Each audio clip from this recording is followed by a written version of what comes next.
The Invisible Man by H.G. Wells. Chapter 1. The Strange Man's Arrival. The stranger came early in February, one wintry day, through a biting wind and a driving snow, the last snowfall of the year, over the down, walking from Bramblehurst railway station and carrying a little black portmanteau in his thickly gloved hand. He was wrapped up from head to foot, and the brim of his soft felt hat hid every inch of his face but the shiny tip of his nose. The snow had piled itself against his shoulders and chest, and added a white crest to the burden he carried. He staggered into the coach and horses, more dead than alive, and flung his portmanteau down. "A fire!" he cried. "In the name of human charity, a room and a fire!" He stamped and shook the snow from off himself and the bar, and followed Mrs. Hall into her guest parlour to strike his bargain. And with that much introduction, that and a couple of sovereigns flung upon the table, he took up his quarters in the inn. Mrs. Hall lit the fire and left him there, while she went to prepare him a meal with her own hands. A guest to stop at Iping in the winter-time was an unheard-of piece of luck, let alone a guest who was no haggler, and she resolved to show herself worthy of her good fortune. As soon as the bacon was well under way, Milly, her lymphatic aid, had been brisked up a bit by a few deftly chosen expressions of contempt, she carried the cloth, plates and glasses into the parlour and began to lay them with the utmost éclat. Although the fire was burning up briskly, she was surprised to see that her visitor still wore his hat and coat, standing with his back to her and staring out of the window at the falling snow in the yard. His gloved hands were clasped behind him, and he seemed to be lost in thought. She noticed that the melting snow that still sprinkled his shoulders dripped upon her carpet. "Can I take your hat and coat, sir?" she said, "and give them a good dry in the kitchen?" "No," he said without turning. She was not sure she had heard him, and was about to repeat her question. He turned his head and looked at her over his shoulder. "I prefer to keep them on," he said with emphasis, and she noticed that he wore big blue spectacles with sidelights, and had a bush side whisker over his coat collar that completely hid his cheeks and face. "Very well, sir," she said. "As you like. In a bit the room will be warm." He made no answer, and had turned his face away from her again, and Mrs. Hall, feeling that her conversational advances were ill-timed, laid the rest of the table things in a quick staccato and whisked out of the room. When she returned, he was still standing there, like a man of stone, his back hunched, his collar turned up, his dripping hat brim turned down, hiding his face and ears completely. She put down the eggs and bacon with considerable emphasis, and called rather than said to him, "Your lunch is served, sir." "Thank you," he said at the same time, and did not stir until she was closing the door. Then he swung round and approached the table with a certain eager quickness. As she went behind the bar to the kitchen, she heard a sound repeated at regular intervals. Chirk, chirk, chirk, it went, the sound of a spoon being rapidly whisked round a basin. "That girl," she said. "There, I clean forgot it. It's her being so long." And while she herself finished mixing the mustard, she gave Milly a few verbal stabs for her excessive slowness. She had cooked the ham and eggs, laid the table, and done everything, while Milly, help indeed, had only succeeded in delaying the mustard, and him a new guest and wanting to stay. Then she filled the mustard pot, and, putting it with a certain stateliness upon a golden black tea tray, carried it into the parlour. She rapped and entered promptly. As she did so, her visitor moved quickly, so that she got but a glimpse of a white object disappearing behind the table. It would seem he was picking something from the floor. She rapped down the mustard pot on the table, then she noticed the overcoat and hat had been taken off and put over a chair in front of the fire, and a pair of wet boots threatened rust to her steel fender. She went to these things resolutely. "I suppose I may have them to dry now," she said in a voice that brooked no denial. "Leave the hat," said her visitor in a muffled voice, and turning, she saw he had raised his head and was sitting and looking at her. For a moment she stood gaping at him, too surprised to speak. He held a white cloth, it was a serviette he had brought with him, over the lower part of his face, so that his mouth and jaws were completely hidden, and that was the reason of his muffled voice. But it was not that which startled Mrs. Hall. It was the fact that all his forehead above his blue glasses was covered by a white bandage, and that another covered his ears, leaving not a scrap of his face exposed, excepting only his pink, peaked nose. It was bright pink and shiny, just as it had been at first. He wore a dark brown velvet jacket with a high, black, linen-lined collar turned up about his neck. The thick black hair, escaping as it could below and between the cross bandages, projected in curious tails and horns, giving him the strangest appearance conceivable. This muffled and bandaged head was so unlike what she had anticipated that for a moment she was rigid. He did not remove the serviette, but remained holding it, as she saw now, with a brown gloved hand, and regarding her with his inscrutable blue glasses. "Leave the hat," he said, speaking very distinctly through the white cloth. Her nerves began to recover from the shock that they had received. She placed the hat on the chair again by the fire. I didn't know, sir," she began, "that..." and she stopped, embarrassed. "Thank you," he said dryly, glancing from her to the door, then at her again. "I'll have them nicely dried, sir, at once," she said, and carried his clothes out of the room. She glanced at his white swathed head and blue goggles again as she was going out of the door, but his napkin was still in front of his face. She shivered a little as she closed the door behind her, and her face was eloquent of her surprise and perplexity. "I never," she whispered. "There." She went quite softly to the kitchen, and was too preoccupied to ask Milly what she was messing about with now, when she got there. The visitor sat and listened to her retreating feet. He glanced inquiringly at the window before he removed his serviette and resumed his meal. He took a mouthful, glanced suspiciously at the window, took another mouthful, then rose, and, taking the serviette in his hand, walked across the room and pulled the blind down to the top of the white muslin that obscured the lower panes. This left the room in a twilight. This done, he returned with an easier air to the table of his meal. "The poor soul's had an accident or an operation or something," said Mrs. Hall. "To turn them bandages did give me, to be sure." She put on some more coal, unfolded the clothes horse, and extended the traveller's coat upon it. "And they goggles! Why, you look more like a diving helmet than a human man." She hung his muffler on the corner of the horse, and holding that handkerchief over his mouth all the time, talking through it. Perhaps his mouth was hurt too, maybe. She turned round as one who suddenly remembers. "Bless my soul alive," she said, going off at a tangent. "Ain't you done them taters yet, Milly?" When Mrs. Hall went to clear away the stranger's lunch, her idea that his mouth must also have been cut or disfigured in the accident she supposed him to have suffered was confirmed, for he was smoking a pipe, and all the time that she was in the room he never loosened the silk muffler he had wrapped around the lower part of his face to put the mouthpiece to his lips.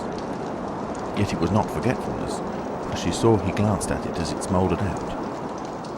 He sat in the corner with his back to the window blind and spoke now, having eaten and drunk and being comfortably warmed through, with less aggressive brevity than before. The reflection of the fire lent a kind of red animation to his big spectacles that they had lacked hitherto.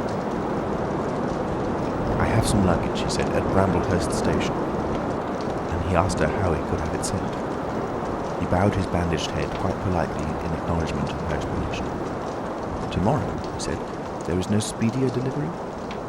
Anne seemed quite disappointed when she answered no. Was she quite sure? No man with a trap could go over? Mrs. Hall, nothing loath, answered his questions and developed a conversation. "It's a steep road by the Downs, sir," she said in answer to the question about a trap, and then, snatching at an opening, said, "It was there where a carriage was upsettled a year ago and more. A gentleman killed besides his coachman. Accidents, sir, happen in a moment, don't they?" But the visitor was not to be drawn so easily. "They do," he said through his muffler, eyeing her quietly through his impenetrable glasses. "But they take long enough to get well, don't they? There was my sister's son, Tom, just cut his arm with a scythe, and tumbled on it in the hayfield, and, bless me, he was 3 months tied up there. You hardly believe it, it's regular, given the dread of the scythe, sir." "I can quite understand that," said the man. "He was afraid one time that he'd have to have an operation. was that bad, sir." The visitor laughed abruptly, the bark of a laugh that he seemed to bite and kill in his mouth. "Was he?" he said. "He was, sir, and no laughing matter to them as had for doing for him, as I had, my sister being took up with her little one so much. There was bandages to do, sir, and bandages to undo. So that, if I might be so bold as to say, sir—" "Will you get me some matches?" said the visitor quite abruptly. "My pipe is out." Mrs. Hall was pulled up suddenly. It was certainly rude of him, after telling him all she had done. She gasped at him for a moment, and then remembered the 2 sovereigns, and she went for the matches. "Thanks," he said concisely as she put them down, and turned his shoulder upon her and stared out of the window again. It was altogether too discouraging. Evidently he was sensitive on the topic of operations and bandages. She did not make so bold as to say, however, after all. But his snubbing way had irritated her, and Milly had a hot time of it that afternoon. The visitor remained in the parlour until 4 o'clock, without giving the ghost of an excuse for an intrusion. For the most part he was quite still during that time. As it would seem, he sat in the growing darkness, smoking in the firelight, perhaps dozing. Once or twice a curious listener might have heard him at the coals, and for the space of 5 minutes he was audible pacing the room. He seemed to be talking to himself. Then the armchair creaked as he sat down again. Chapter 2. Mr. Teddy Henfrey's First Impressions. At 4 o'clock, when it was fairly dark and Mrs. Hall was screwing up her courage to go in and ask her visitor if he would take some tea, Teddy Henfrey, the clock jobber, came into the bar. "My sakes, Mrs. Hall," said he, "but this is terrible weather for thin boots." The snow outside was falling faster. Mrs. Hall agreed, and then noticed he had his bag with him. "Now you're here, Mr. Teddy," said she, "I'd be glad if you'd give the old clock in the parlour a bit of a look. 'Tis going, and it strikes well and hearty, but the hour hand won't do nothing but point at 6. And, leading the way, she went across to the parlour door and rapped and entered. Her visitor, she saw as she opened the door, was seated in the armchair before the fire, dozing, it would seem, with his bandaged head drooping on one side. The only light in the room was the red glow from the fire, which lit his eyes like adverse railway signals, but left his downcast face in darkness, and the scanty vestiges of the day that came in through the open door. Everything was ruddy, shadowy, and indistinct to her, the more so since she had just been lighting the bar lamp, and her eyes were dazzled. But for a second it seemed to her that the man she looked at had an enormous mouth wide open, a vast and incredible mouth that swallowed the whole of the lower portion of his face.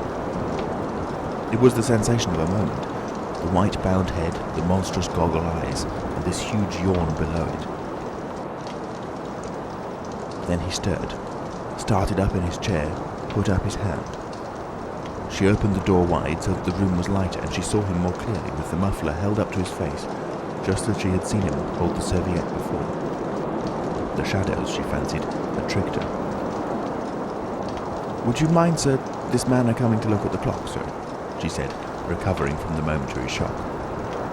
"Look at the clock," he said, staring round in a drowsing manner and speaking over his hand, and then, getting more fully awake, "Certainly." Mrs. Hall went away to get a lamp, and he rose and stretched himself. Then came the light, and Mr. Teddy Henfrey, entering, was confronted by this bandaged person.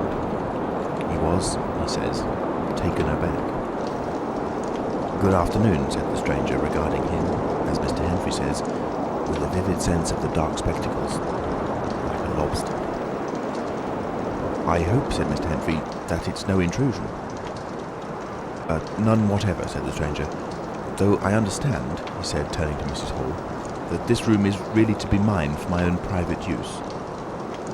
"I thought, sir," said Mrs. Hall, "you'd prefer the clock."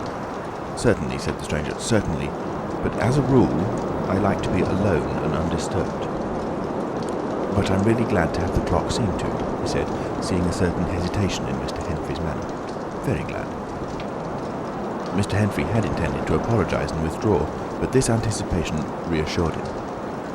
The stranger turned round with his back to the fireplace and put his hands behind his back. And presently, he said, When the clock mending is over, I think I should like to have some tea, but not till the clock mending is over." Mrs. Hall was about to leave the room. She made no conversational advances this time, because she did not want to be snubbed in front of Mr. Henfrey, when her visitor asked her if she had made any arrangements about his boxes at Bramblehurst. She told him she had mentioned the matter to the postman, and that the carrier could bring them over on the morrow. "You are certain that that is the earliest?" he said. She was certain, with a marked coldness. "I should explain," he added, "what I was really too cold and fatigued to do before, that I am an experimental investigator." "Indeed, sir," said Mrs. Hall, much impressed. "And my baggage contains apparatus and appliances." "Very useful things indeed they are, sir," said Mrs. Hall. "And I'm very naturally anxious to get on with my inquiries." "Of course, sir." "My reason for coming to Iping," he proceeded with a certain deliberation of manner, "was a desire for solitude. I do not wish to be disturbed in my work. In addition to my work, an accident—" "I thought as much," said Mrs. Hall to herself. "An accident necessitates a certain retirement. My eyes are sometimes so weak and painful that I have shut myself up in the dark for hours together. Lock myself up. Sometimes, now and then. Not at present, certainly. But at such times the slightest disturbance, the entry of a stranger into the room, is a source of excruciating annoyance to me. It is well these things should be understood." "Certainly, sir," said Mrs. Hall, "and if I might make so bold as to ask—" "That, I think, is all," said the stranger, with that quietly irresistible air of finality he could assume at will. Mrs. Hall reserved her question and sympathy for a better occasion. After Mrs. Hall had left the room, he remained standing in front of the fire, glaring, so Mr. Henfrey puts it, at the clock mending. Mr. Henfrey not only took off the hands of the clock and the face, but extracted the works, and he tried to work in as slow and quiet and unassuming manner as possible. He worked with the lamp close to him, and the green shade threw a brilliant light upon his hands and upon the frame and wheels, and left the rest of the room shadowy. When he looked up, coloured patches swam in his eyes.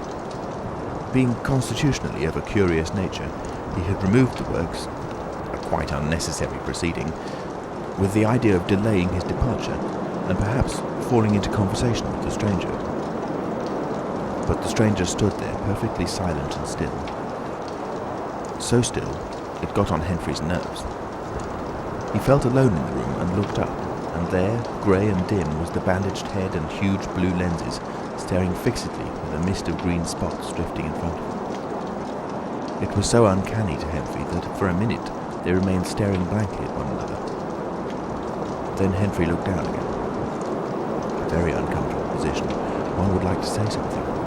Should he remark that the weather was very cold at the time of the year? He looked up as if to take aim with that introductory shot. "The weather," he began. "Why don't you finish and go?" said the rigid figure, evidently in a state of painfully suppressed rage.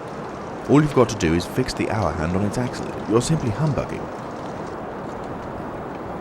"Certainly, sir. 1 minute more. I overlooked—" and Mr. Henfrey finished and went. But he was feeling excessively annoyed. "Damn it," said Mr. Henfrey to himself, trudging down the village through the thawing snow.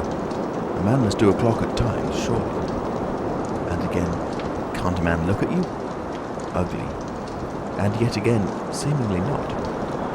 If the police was wanting you, you wouldn't be more wrapped and bandaged. At Gleason's corner he saw Hall, who had recently married the stranger's hostess at the Coach and Horses, and who now drove the Iping conveyance, when occasional people required it, to Sidderbridge Junction, coming towards him on his return from that place. Hall had evidently been stopping a bit at Sidderbridge, to judge by his driving. "How do, Teddy?" he said, passing. "You've got a rum un up at home," said Teddy. Hall very socially pulled up. "What's that?" he said. "Rum-looking customer stopping at the Coach and Horses," said Teddy. "My sakes!" And he proceeded to give Hall a vivid description of his grotesque guest. "Looks a bit like a disguise, don't it? I'd like to see a man's face if I had him stopping in my place," said Henfrey. "But women are that trustful when strangers are concerned." He's took your rooms and he ain't even given a name, Hall." "You don't say so," said Hall, who was a man of sluggish apprehension. "Yes," said Teddy, "by the week. Wherever he is, you can't get rid of him under the week. And he's got a lot of luggage coming tomorrow, so he says. Let's hope it won't be stones in boxes." He told Hall how his aunt at Hastings had been swindled by a stranger with empty portmanteau. Altogether, he left Hall vaguely suspicious. "Get up, old girl," said Hall. "I suppose I must see about this." Teddy trudged on his way with his mind considerably relieved. Instead of seeing about it, however, Hall on his return was severely rated by his wife on the length of time he had spent in Sidderbridge, and his mild inquiries were answered snappishly and in a manner not to the point. But the seed of suspicion Teddy had sown germinated in the mind of Mr. Hall, in spite of these discouragements. "You women don't know anything," said Mr. Hall, resolved to ascertain more about the personality of his guest at the earliest possible opportunity. And after the stranger had gone to bed, which he did about 9:30, Mr. Hall went very aggressively into the parlour and looked very hard at his wife's furniture, just to show that the stranger wasn't master there, and scrutinised closely and a little contemptuously a sheet of mathematical computations the stranger had left.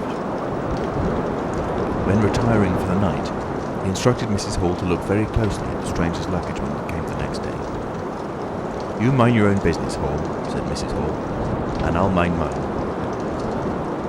She was all the more inclined to snap at Hall because the stranger was undoubtedly an unusually strange sort of stranger, and she was by no means assured about him in her own mind. In the middle of the night she woke up dreaming of huge white heads like turnips that came trailing after her at the end of interminable necks and with vast black eyes. But, being a sensible woman, she subdued her terrors and turned over and went to sleep again. End of chapter 2. Recorded by Alex Foster, www.alexfoster.me.uk, in Nottingham, England, on the 13th of March 2006.